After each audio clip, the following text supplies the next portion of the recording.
अर्थव्यवस्था क्या है?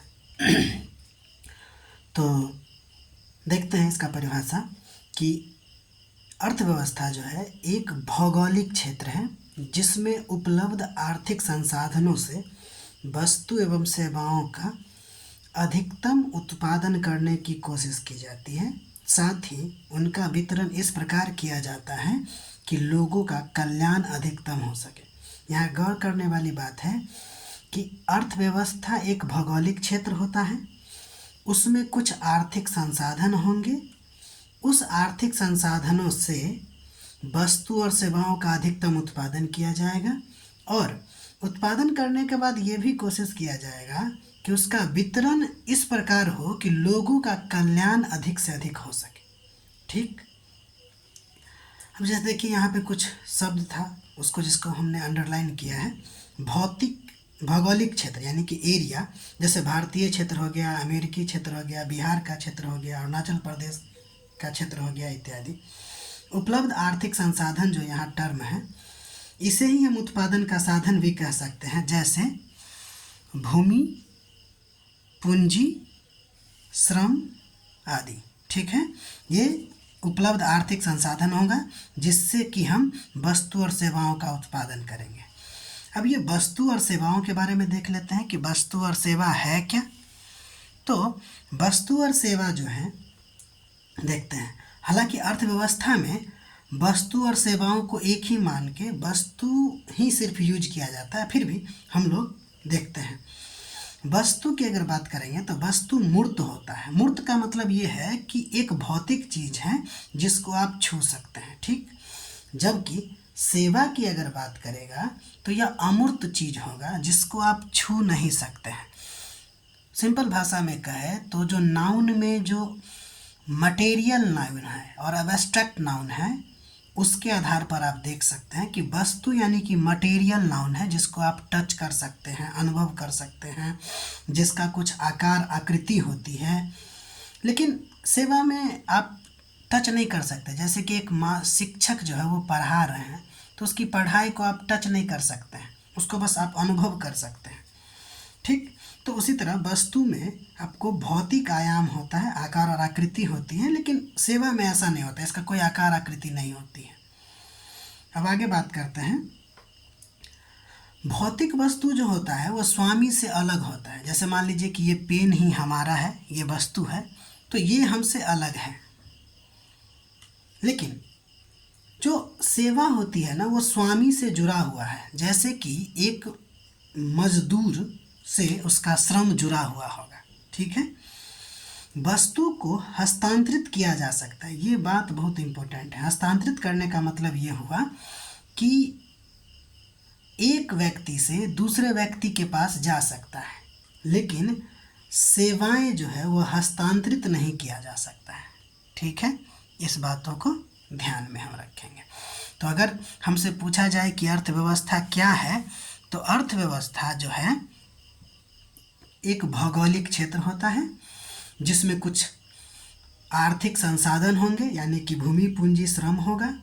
उससे हम वस्तु और सेवा का उत्पादन करेंगे, वो भी अधिकतम उत्पादन करने की कोशिश करेंगे, तथा उसका वितरण ऐसे करेंगे ताकि लोगों का कल्याण अधिकतम हो सके, एक जगह कंसंट्रेटेड नहीं होना चाहिए।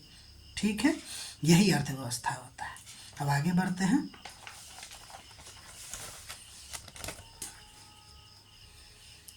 अब देखिए, एक तो अर्थव्यवस्था होता है जिसको हम इकोनॉमी कहते हैं, और एक होता है इकोनॉमिक्स। ठीक है, आप थोड़ी देर के लिए समझ लीजिए कि इकोनॉमिक्स जो होता है वो एक प्रकार से बुक है, थ्योरी है, और जो यानी कि जो इकोनॉमिक्स होता है वो एक प्रकार से थ्योरी है, थ्योरी का किताब है। और उस थ्योरी को जब हम अप्लाई कहीं करते हैं तब जो उभर के सामने आता है वो आपको क्या हो जाएगा, इकोनॉमी हो जाएगा। ठीक है, तो इकोनॉमिक्स जो है एक आप कह सकते हैं थ्योरी का किताब है या थ्योरी है, और उस थ्योरी का जो अप्लाइड पार्ट है वो आपको क्या हो जाएगा, इकोनॉमी हो जाएगा। अब इकोनॉमिक्स में एक होता है माइक्रो और दूसरा होता है मैक्रो। देखते हैं क्या होता है। अर्थशास्त्र विषय का वह क्षेत्र जिसमें किसी एक आर्थिक निर्णय करता है, जैसे कि एक उपभोक्ता, एक उत्पादक, एक फर्म या उद्योग, या आप एक घर ले सकते हैं, या एक साधन ले सकते हैं, किसी भी एक चीज़ की बात करेंगे। अगर हम एक आर्थिक निर्णयकर्ता के आर्थिक व्यवहार का अध्ययन करेंगे तो वो कहलाएगा व्यष्टि अर्थशास्त्र, यानी कि माइक्रो इकोनॉमी, छोटा सूक्ष्म अर्थशास्त्र।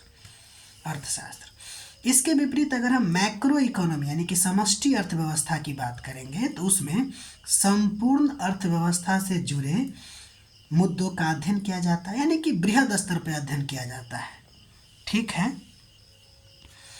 जैसे राष्ट्रीय उत्पादन, मुद्रास्फीति, बेरोजगारी, राष्ट्रीय और अंतर्राष्ट्रीय व्यापार जैसे बड़े कारकों का अध्ययन किया जाता है। यानी कि माइक्रो और मैक्रो में बेसिक अंतर क्या है? माइक्रो और मैक्रो में हम छोटे लेवल पे अध्ययन करते हैं किसी एक आर्थिक निर्णयकर्ता का, जबकि मैक्रो में हम संपूर्ण अर्थव्यवस्था से जुड़े मुद्दों का अध्ययन करते हैं। ठीक है, यहाँ तक हो गया बेसिक बातें।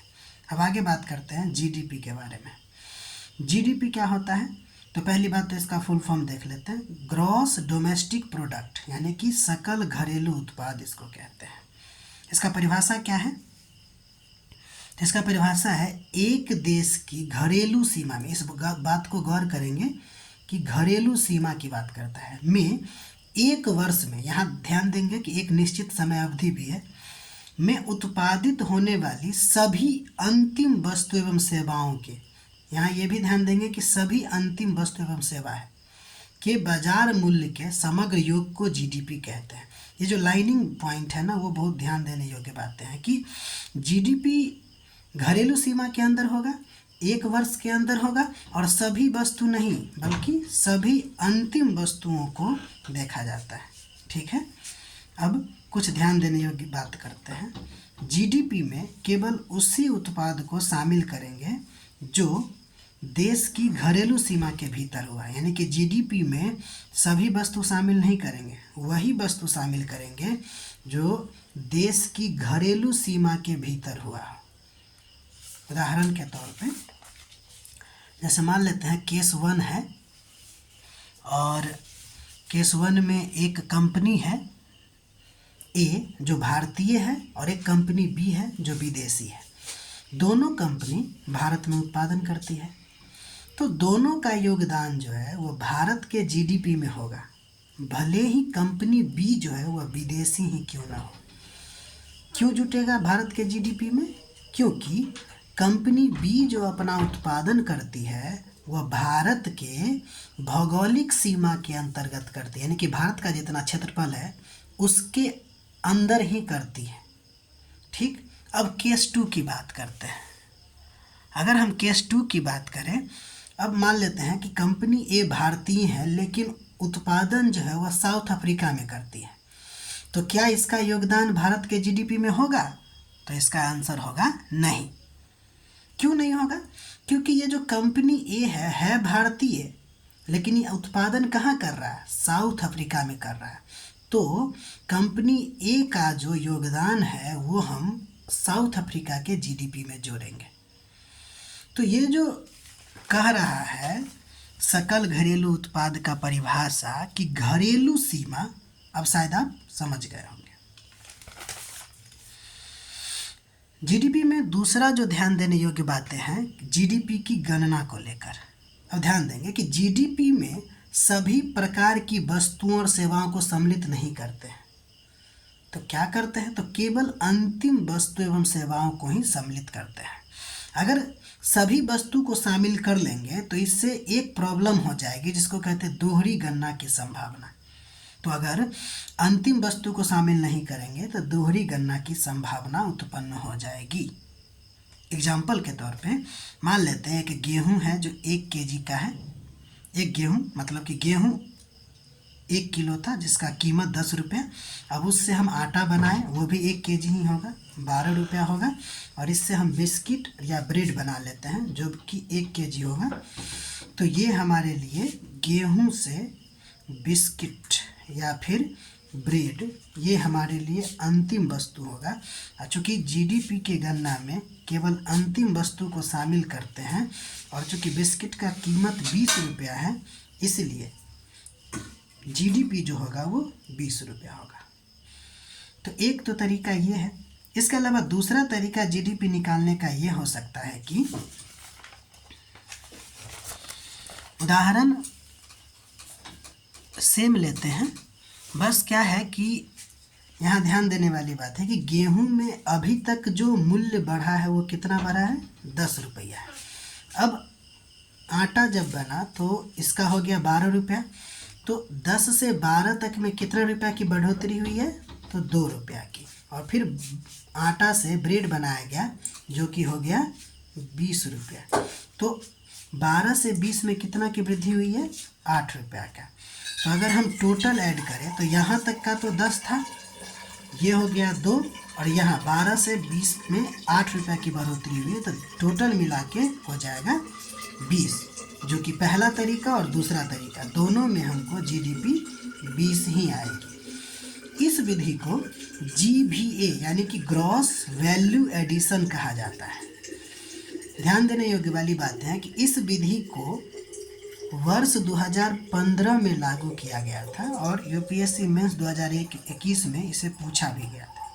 ठीक है, अब आगे बात करते हैं कि यहाँ पे एक क्वेश्चन है जो प्रैक्टिस के लिए, कि भारत की सकल घरेलू उत्पाद के वर्ष 2015 से पूर्व तथा वर्ष 2015 के पश्चात परिकलन विधि में अंतर की व्याख्या कीजिए। तो ये जो 2015 से पहले था वो अंतिम वस्तु के आधार पर हम लोग गणना किया करते थे।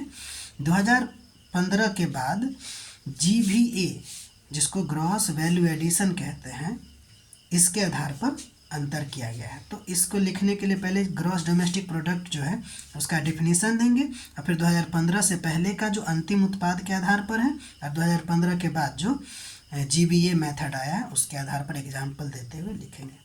एक और प्रैक्टिस के लिए है कि अर्थशास्त्र और अर्थव्यवस्था में अंतर स्पष्ट करते हुए अर्थशास्त्र के प्रमुख प्रकार जो कि व्यष्टि और समष्टि है को परिभाषित कीजिए।